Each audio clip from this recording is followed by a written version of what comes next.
दोस्तों, आज के ज़माने में बहुत सारे लोग अपने दुख से कम दूसरों के सुख से ज़्यादा दुखी होते हैं। वो ये बात भूल जाते हैं कि इंसान जैसा काम करता है उसे उसका फल भी वैसा ही मिलता है। अगर आपने अच्छे कर्म किए हैं तो आपको उसका अच्छा फल मिलेगा और आपने बुरे कर्म किए हैं तो आपको उसका बुरा फल मिलेगा, यानी जैसी करनी वैसी भरनी।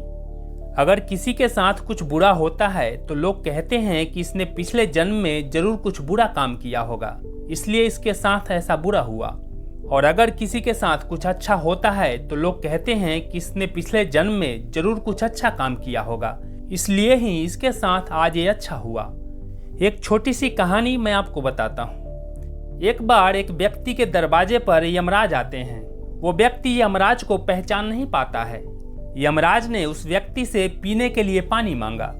उस व्यक्ति ने बिना कुछ सोचे और बिना एक भी क्षण गंवाए यमराज को पीने के लिए पानी देता है। पानी पीने के बाद यमराज ने उस व्यक्ति को बता दिया कि वो उसके प्राण लेने के लिए आए हैं, परंतु उस व्यक्ति ने यमराज की प्यास बुझाई है, इसलिए वो उन्हें अपनी किस्मत बदलने का एक मौका देते हैं। उसके बाद यमराज ने उस व्यक्ति के हाथ में एक डायरी दे दी और उस व्यक्ति से कहा कि तुम्हारे पास 10 मिनट का समय है।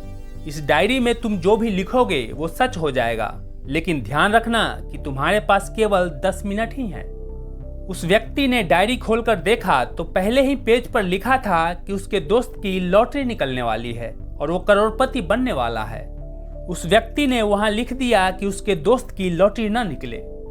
अगले पेज पर लिखा था कि उसका एक रिश्तेदार चुनाव जीतकर मंत्री बनने वाला है। उसने वहां पर लिख दिया कि उसका रिश्तेदार चुनाव हार जाए। इसी तरह वो पेज पलटता रहा और अंत में उसे अपना पेज दिखाई दिया। जैसे ही उसने कुछ लिखने के लिए अपनी कलम उठाई, तभी यमराज ने उस व्यक्ति के हाथ से डायरी वापस ले ली और कहा कि वत्स, तुम्हारे 10 मिनट अब खत्म हो गए हैं, अब कुछ नहीं हो सकता।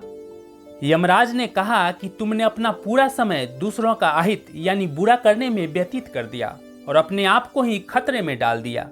अब तो तुम्हारा अंत निश्चित है। अब तुम्हें कोई नहीं बचा सकता, क्योंकि तुम अपने आप को ही नहीं बचा पाए।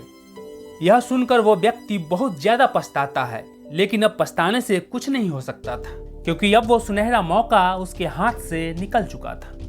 आज के जमाने में इंसान को अपने इस जन्म का हिसाब इसी जन्म में चुकाना पड़ता है, क्योंकि पहले भगवान इंसान के हर अच्छे और बुरे कर्म को खाता में लिखा करते थे, इसलिए उन्हें हिसाब करने में देर लगती थी।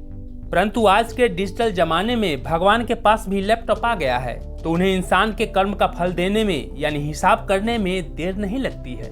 दोस्तों, भगवान ने हम सबको एक समान क्षमताएं देकर इस संसार में भेजा है, परंतु अधिकतर लोग अपनी क्षमता, अपनी शक्ति का उपयोग दूसरों का अहित करने, दूसरों का बुरा करने, उन्हें नीचे गिराने में लगा देते हैं और दूसरों को नीचा गिराने के चक्कर में वो खुद इतने नीचे गिर जाते हैं कि जीवन में कभी उठ ही नहीं पाते हैं।